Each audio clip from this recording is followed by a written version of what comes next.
This is Scott the Fix-It Guy. Our goal with our videos is to empower you to be able to do the repairs on your own and save a whole lot of money and also get that great feeling of having fixed it by yourself.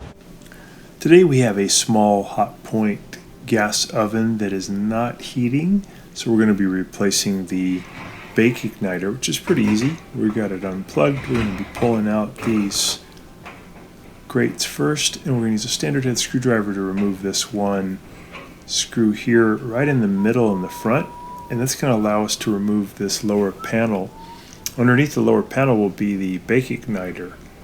They usually last about 4 or 5 years, and when they stop working you'll have like a late ignition or it might not ignite at all. So we're going to replace this part right here, the igniter.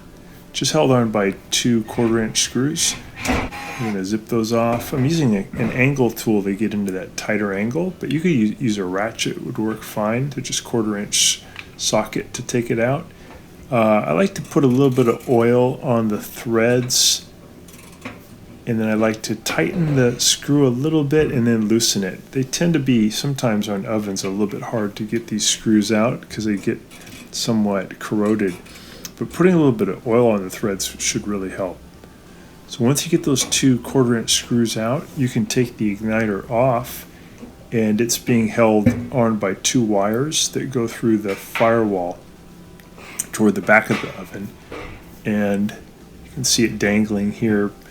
This box right here, the sheet metal box, has 2 1/4-inch screws that you remove to take the box off. One on the bottom and one on the top. And once it's off, you'll be able to take out the wires to replace the igniter. So take out one more screw here, upper left-hand corner. So just 2 screws holding that on, and then I'm going to gently pull here so that the wire comes out with the female side part of the modular connector. I want to be careful I don't separate them. If you did, you could just go through the back panel behind the oven and fix it, but it's a little bit easier if you can do it from the front. So here's the new one, and this is kind of a generic one that works for a lot of different ovens. This is not specific to the Hotpoint, but it certainly will work fine. I do have to change the little metal case that holds it, because the metal case on this one is a little bit unusual. It's got a bracket that's bent at about a 33 degree angle. So I'm going to take the old one, I'm going to just grab the 2, you can see the difference in how the cases are. I'm going to pull it apart a little bit so I can pull out the old igniter from the metal case. I'll just slide it out. Now I'll grab the new one, and I'm going to do the same thing. I'm going to pull the 2 metal parts away from each other so I can slide out the brand new one. You want to be careful here that you don't let the front of this igniter hit anything, because it's very fragile. I'm going to put it into the new, put the new igniter into the old case, and then we're going to squeeze in on the sides of the case so that it kind of pinches in on the ceramic piece. Again, be careful not to have the front of the igniter hit anything. Okay, that's all ready. So we're going to get that in position. We're going to connect the power with the modular connector, and that'll just clip right in. And then I'm going to push those wires back in through the firewall. And I want to get them in as far as I can. And then I can go ahead and use the 2 1/4-inch screws to put the igniter onto the bracket. Probably just start those by hand, and then I can zip them in with my driver.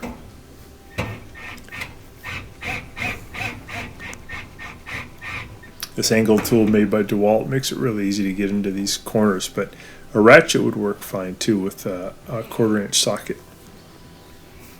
Here's the other one, we'll tighten it up.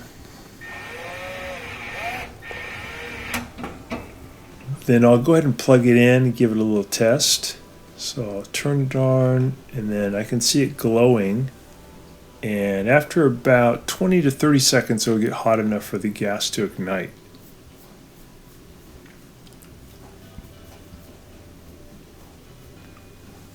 Just gets brighter and brighter, and then it lets the gas in, you get this nice blue flame. So that worked great. Good ignition, pretty fast. We're going to let that cool down. We turned it off. And then we're going to just put those panels back on where they go. Want to make sure everything's nice and cool before you reach in there and work with any of the parts. So I'm putting that sheet metal box back into position, and then there's 2 1/4" screws that are going to hold that on. Upper left hand corner.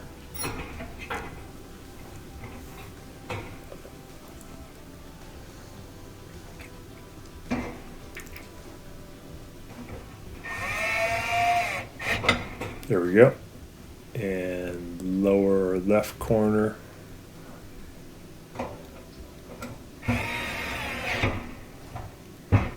Okay, we're going to put the bottom panel back on. Slide it in. And we're going to slide in the front lip, and then we're going to put in that big standard head screw. We'll spin that in by hand, and then do a little bit of tightening with the standard head screwdriver. Should take you only about maybe 15 to 20 minutes to do the whole procedure. And the igniters are pretty cheap.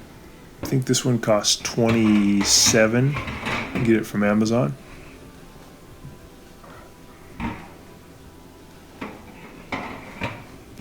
you go, slide that in. And we gave it another test and it did great. So back working great.